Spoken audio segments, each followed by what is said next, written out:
We're going to be at Woodford Reserve for a tour. Oh, that's the Derby bottle. Yeah. Benefits of working here, huh? You get to try the $15,000 bottles. 15 not a big bag. If you put up with me for about an hour, you do get rewarded with whiskey and chocolate. And so this holds a lot of special releases to come in the future. Man, the still room here is nuts. Little something different today. We're going to be at Woodford Reserve for a tour. Now, we haven't done too many just general tours that most folks can book. Like oftentimes when we're going to distilleries, we're getting a VIP inside tour, but we have some time. We're in Kentucky. The folks at Turtle Creek have some tours booked, so we feel like probably a good idea to just film those, bring them to you, see if you like these types of videos. I've never been to Woodford Reserve, so this is going to be a first for me. So let's get into it. TJ. One of the tour guys here. Awesome. Have you been? You've been here before. I've not been here before. Really? For the first time, yeah. Well, you're gonna like it. We just start filling up the fermentation vats with a new Master Distillers product. Okay. Caramel chocolate. This will be the Master's collection in about 7 or 8 years. Yeah, sounds So crazy. we just put it in the fermentation vat yesterday. Number 3. This brown color smells really good. Really? I look forward to it. You're the first one to see that. A little sneak preview. Oh, that's the Derby bottle. Yeah. Baccarat decanter. And up there, you can see one on the right is the regular cognac finish. The one on the left is the cognac finish, and then finish in a double oak barrel. See how much darker it is? Very much. Have you tried them both? Benefits of working here, huh? You get to try the $15,000 bottles. 15 not a big bag. Honestly, if you're okay with the 15, the rest of it's not going to hurt you that much. You can get a pour for $1,500. You get a pour for $1,500? Yeah, I think I'll pass. But you get the glass. Hold on. Yeah, you get the glass. But it's pretty cool, though. It's a nice box. That's awesome. The stopper, the gold letters, is actually gold. If you're going to go all out, go all out, right? Yeah. I mean, if you got that kind of budget for a bottle, you mac it out. It's beautiful. All right, welcome to Woodford Reserve. So my name's Beth. Who's had our bourbon before? Maybe I'll see more hands on that. That's great. That's probably why you're here. So you put up with me for about an hour, you do get rewarded with whiskey and chocolate at the end of the tour. So we'll be trying our flagship bourbon, which is the official bourbon of the Kentucky Derby. We'll also be trying 3 other types of whiskey that aren't bourbons that are always in production here: rye, malt, and wheat. And then we'll be finishing the tasting with my favorite, double oaked bourbon. So the distillery is a National Historic Landmark, and you are going to see some older buildings here on the right. We actually have 3 centuries of buildings on the property, but the first whiskey was made on this site in 1812 by Elijah Pepper. Woodford is really a modern brand, first introduced on the shelves in 1996. So even though we're modern, we use some historical methods in with our modern practices, and I'll point some of those out on the tour today. So they have asked us not to film the entire tour, so I'll check in with y'all as we go through this and we see something interesting. Of course, right off the bat, we notice the wood fermentation tanks, which are a little unusual these days. Curious as to how long those have been here. These days, you would never put this in a new distillery, at least almost nobody does. You put stainless tanks. How much of an impact on the whiskey that is produced comes from the fact that you're using a porous substance to hold that mash. The whole thing is wood. I figured the inside would be lined with stainless steel or something, but no. It is basically like a big barrel. I'm curious as to how often or if ever they have to replace these. Like how long does something like this last before it has to be replaced? Looks like there are 8 of them, all at 7,500 gallons. Do you know how old these fermentation tanks are? Yeah, these were just replaced in the last 2 years. Okay. These 2 were replaced in 2023 and these in 2024. About how long do they have to, like how often do they have to be replaced? About 30 years. About 30 years? Yeah. Little recap, these tanks here are made out of cypress. They have to steam clean them. That's how they, get all the stuff out because it's not stainless steel. Apparently, according to our tour guide, they don't really do anything as far as impact the flavors. It's just traditionally what was here, so they kept up with it. Now these 8 are just half of the production. They doubled production during the pandemic, 2022, I guess, end of the pandemic. They have 8 more on the other side of the building. And I guess something I didn't realize, all Woodford is a sour mash. So sour mash is basically where they take some of their old distillate and they put it into the new cook, the new distillate. So you're always kind of adding a little bit from your previous run. They ferment for about a week, which is kind of long. You know, the theory is that you get more flavor by just letting it sit, even though most of the work of the fermentation is done within the first few days. Man, the still room here is nuts. So this area here is the original old distillery, the historic distillery. Now they've obviously expanded their distillation capabilities.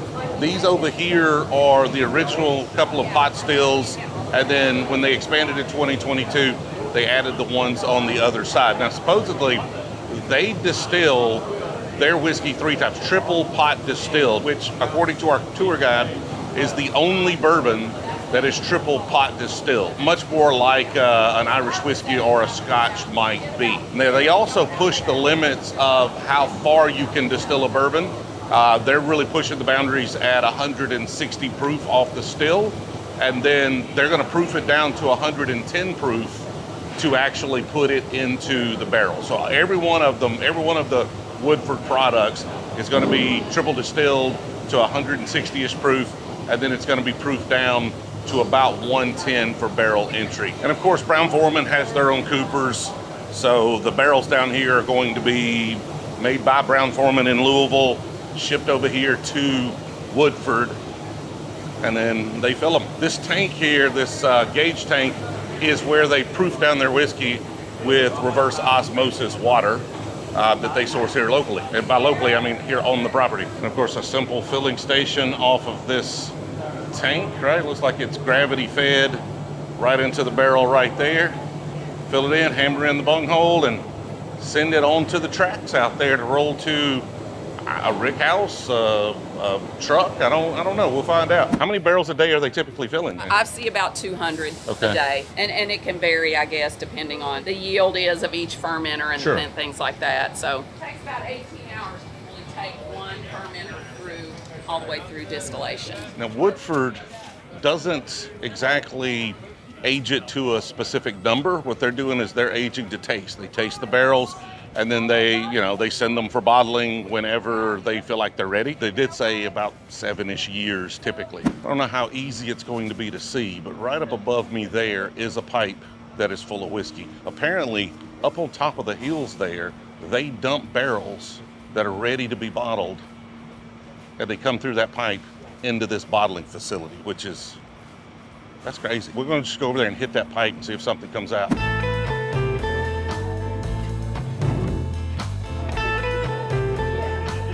This is our innovation warehouse, if you will. So this holds a lot of special releases to come in the future. This is an example right here, Chinkapin. You see these barrels say bourbon whiskey, but they say Chinkapin on them. That's not our standard American white oak that we use for everything. Back in June 16th of 16, they decided to try a different species of oak that was grown in Kentucky. So Chinkapin, and they've been tasted a lot. We don't begin tasting barrels till around 4.5 to 5 years of age, and then they'll continue to pull samples every 3 to 6 months. These have been tasted a whole lot, just not ready yet. So they just take a hand drill in, it comes out into a bottle or a cup, and then they'll fill that back up with a little pointy piece of wood called a cedar spile. So the barrels in this rick house are not rotated. They do heat cycle though. So during the winter, they do bring the heat up, try to get a little more age on these guys. Our favorite Woodford Double Oaked is actually in its second barrel no more than 12 months. That second barrel is a heavy toast. That barrel is toasted about 4 times or 5 times more than their normal barrel is. So really heavy toast and just like a 5-second char, as light as it could possibly be on the char, to just have the minimum requirements for a charred oak barrel. And then it stays in that one for a maximum of 12 months. So it's good to know. Like your Woodford Double Oaks, definitely toasted barrel. Y'all do the bottling for Old Forester here as well? Overflow. Yes. Yeah. So it may be 2 or 3 times a year we'll do it. Sometimes we've done it for Jack, which is also sister distillery. So like the bourbon barrel wines and the beers and stuff. That's what they're using, right? They're using them after No, you those are personal selection barrels. So we send those out. That's their barrels they get after they do their barrel pick. But a lot of them do go out to all those other distilleries. One more little nugget there. Despite the 110 proof barrel entry, their barrels oftentimes come out at 130 to 150 proof, and then obviously they'll proof them down to whatever the the release proof is, but that's a pretty big jump. I mean, if they're jumping 20 to 40 proof points, that's definitely something we gotta investigate what causes that. Now we're gonna head inside here, have a little tasting experience, and try a little Woodford Reserve. So you have 5 whiskeys there in front of you. You also have a bottle of water. So we're gonna work from left to right. So just take your little coaster off of the one on the left that says Woodford Reserve Bourbon Whiskey. You can see the mash bill for each one there on the board. Now also you may notice that it says this is batched with column still. Woodford is the only bourbon in the world that batches triple copper pot distillation, all done here, with column still distillate, and that's done at our Brown-Forman distillery in Louisville. They've got the old column still from this site, so to honor the history, they add a little bit of old from here in with the new. Let's just nose it first. That's just your fancy term for smell. Now the best way to get the most good aromas off the bourbon is to leave your mouth slightly open while you smell it. To me, it kind of smells like the mash does down there when it's done. You get a lot of vanilla and caramel and notes of it, maybe some oak, cinnamon. Yeah, spice. If you just smell bourbon, that's okay, you're right. Since these are 90 proof, we do take 3 sips out of the first one. The reason we take an extra is to acclimate our palate to the proof. Don't judge your first sip because it's always the harshest and the least flavorful. This is the truth. When you put 90 proof on your tongue, your brain thinks you're making a bad decision. Now, on the first sip, you mostly just get the Kentucky hug, as they call it, the warmth. Yeah. And that is from the proof.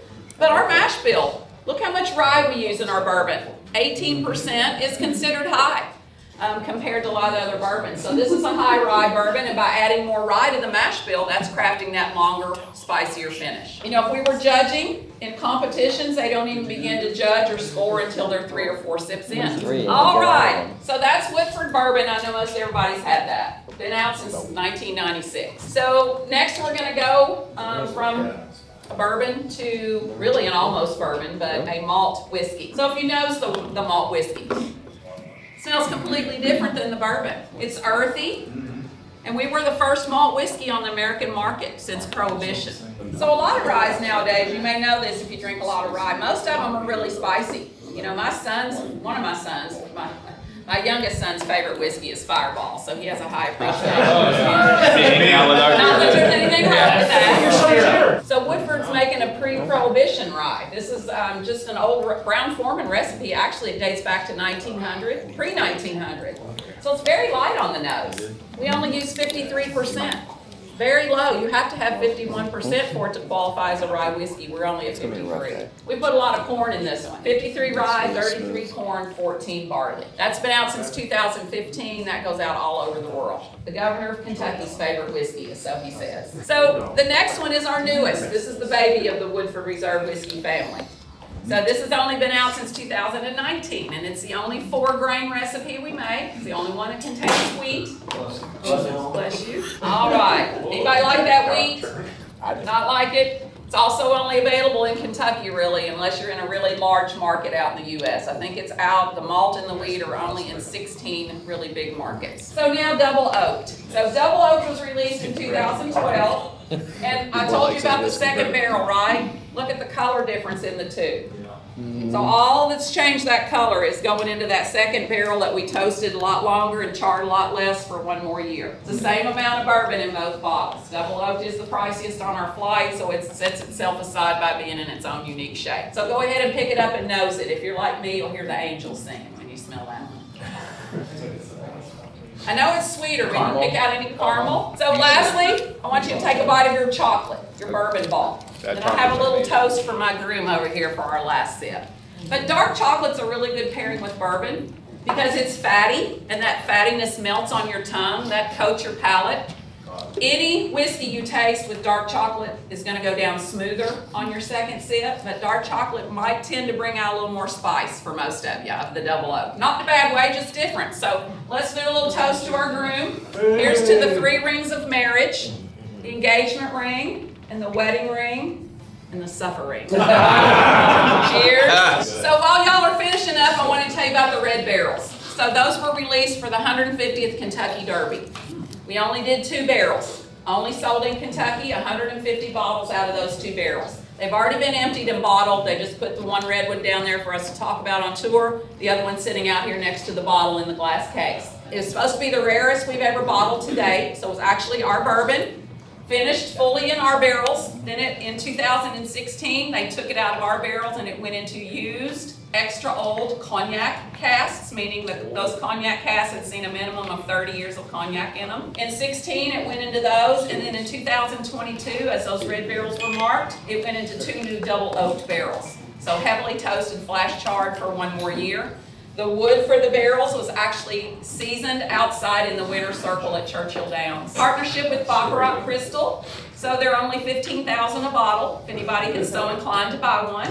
We do still have some, and a guy came, yeah. Thank y'all so much for coming today. I hope you enjoyed the tour. What'd you think about the tour? I thought it was pretty good. Learning about I didn't know they did the flash heating in the barrels in the rick house. Very informative. There's a few things I didn't know about the history of Woodford that you got to find out. Have you had all of these before? I didn't have the malt one before. I've had all the other ones, and after I tried the malt one, I'm kind of glad I never had it before. Probably won't have it again, but Double Oak was once again the favorite. It's always the favorite. Yeah, I think I have a bottle of every one of these, or I've had a bottle of every one of these except the rye. Rye was pretty good.